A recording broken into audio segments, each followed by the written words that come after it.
Hello everybody, this is Yoko's Anime Reactions, and this is going to be my review for Kaguya-sama Love is War episode 1.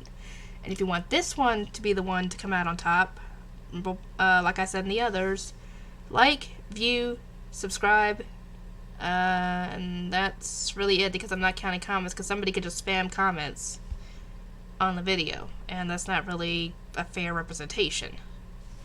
Anyway, this is another romance one, where everybody is wanting the student council, vice president, and the president to end up as a couple, and both of them are technically not really interested in each other, yet they could be for all I know. They're just not saying it. But they want the other to confess their feelings first. Essentially, they're making it essentially a war. Whoever does it first ends up losing. So the whole episode is them trying out complicated plans to try and get the other to confess. For example, giving the secretary tickets and her offering the tickets to them and claiming that if two people go to see it, they essentially will have a possibility of becoming a couple. And thankfully, they ended up getting a curveball thrown into this because she had planned out the whole thing. She had created a fake prize, sent the tickets in and everything, just to set up this plan to try and get him to confess. They get a curveball thrown on this by the secretary saying, "Oh, if you don't want to go see this, I've got your tickets for this."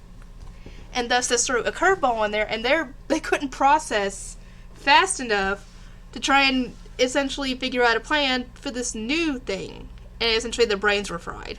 So they lost on that. That was a draw on that one. Next one, they both see a couple feeding each other food, and I'm like, the way she was talking about it was like, it's not like they're doing anything nasty or anything in public. It's just feeding each other food. It's nothing bad. We find out that she really wants to, and she wants essentially to try some of his food, but she's not outright saying it, and the secretary is coming over and is like, "Oh, that looks so good, I've never tried that before." And he's offering her to try the food, and he's apparently a really good cook, and she is essentially giving her the stink eye at this point because she essentially is doing what she wants to do.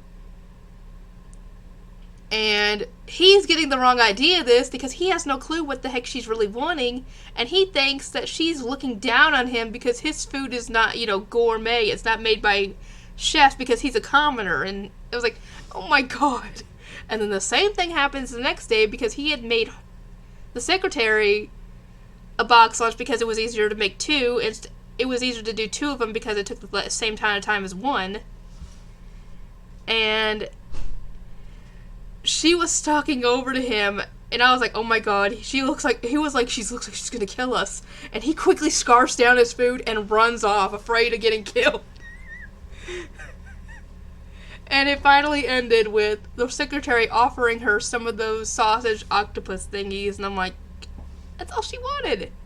All she had to do was say, I don't know, something like, "That looks tasty, and would you like to try mine, and I'll try yours." Oh my god, these guys are making it way too complicated. And the funny thing is that the narrator is kind of having a stake in this too, because his tone gets a little frustrated. I think when she mentioned, there was another one, was she had gotten a love letter from some guy and asking her out to dinner, and she was considering going just to get him to confess and say, "No, I don't want you to go, I love you." Essentially is what she was going for. However, she ended up losing, I think, that one, because apparently I'm guessing there's some kind of rule that they have at the school where they're not allowed to date, and she'd be risking expulsion if she did this. And the secretary was all teary-eyed and not wanting her to go on this date, and she finally relented and said, Fine, I won't go, just leave me alone." So essentially, her plan backfired, and he won that one. So it was a win for her on the last one, and a win for him on the second one. So they're tied still. Oh my god. But yeah, the narrator was getting frustrated and was talking about how maybe a certain somebody should interfere, and the way he was saying, I was like, oh my god, he's got a stake in this. Oh my god, this show is probably one of the ones that I actually want to win, because it was just like, what the fuck is up with these people? Anyway, I'll see you guys next time.